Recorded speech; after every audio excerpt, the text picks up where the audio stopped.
வணக்கம் தோழிகளே! இன்று நமது அங்கன்வாடி மையத்தில் கிராஜுவேஷன் செலிப்ரேஷன் எப்படி கொண்டாடணும்னு பார்க்கலாமா? வாங்க பார்க்கலாம். ப்ரொஃபைல் கார்டுல ஸ்டார்ட் பண்ண போட்டோல இருந்து பாப்பா பிறந்தது, அவங்களோட டீடைல்ஸ், டேட் ஆஃப் பர்த், சேர்ந்த நாள், அடுத்து இவங்க இப்போ போக போறாங்க இல்லையா அந்த ஸ்கூல், இது அப்போ இதில் இருக்கும் 4 மாதம் இருக்கிற எக்ஸாமோட அவங்களுடைய மார்க்ஸ் எப்படி பண்ணுறாங்க, அவங்க பர்ஃபார்மன்ஸ் வந்து நான் எங்கே பிரிக்கிறோம். அவங்களோட 5 படிநிலைகளை சொல்லி தரோம் இல்லையா, அந்த 5 படிநிலையில் 5 கொஸ்டின்ஸ் வச்சு அவங்க எப்படி பர்ஃபார்மன்ஸ் பண்ணுறாங்கன்றத போதும். இது ப்ரொஃபைல் புக்கு. ப்ரொஃபைல் புக்கில் ஃபோட்டோ ஸ்டார்டிங் ஃபோட்டோலேருந்து அவங்க ஃபுல் டீடைல்ஸ் வச்சு இந்த 4 எக்ஸாம் வைக்கிறோம் இல்லையா, அதே தான் இந்த எக்ஸாம் வைக்கிறதுனால டீடைல்ஸோட அப்பா அவங்க இருந்த ஹைட்ரேட்டோட நம்ம முடிச்சிருக்கோம், படிநிலையோட சேர்த்து முடிச்சிருக்கோம்.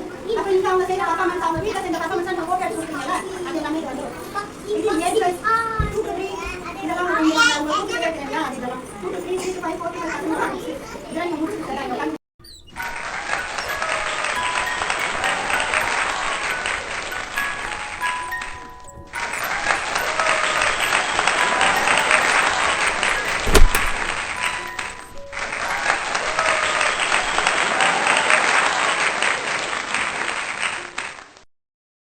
இப்படிதான் ஃப்ரெண்ட்ஸ் 2024 கிராஜுவேஷன் டேவை சத்தமா, சந்தோஷமா, ஜாலியா கொண்டாடி முடிச்சிட்டோம். தேங்க் யூ ஃபார் வாட்சிங்.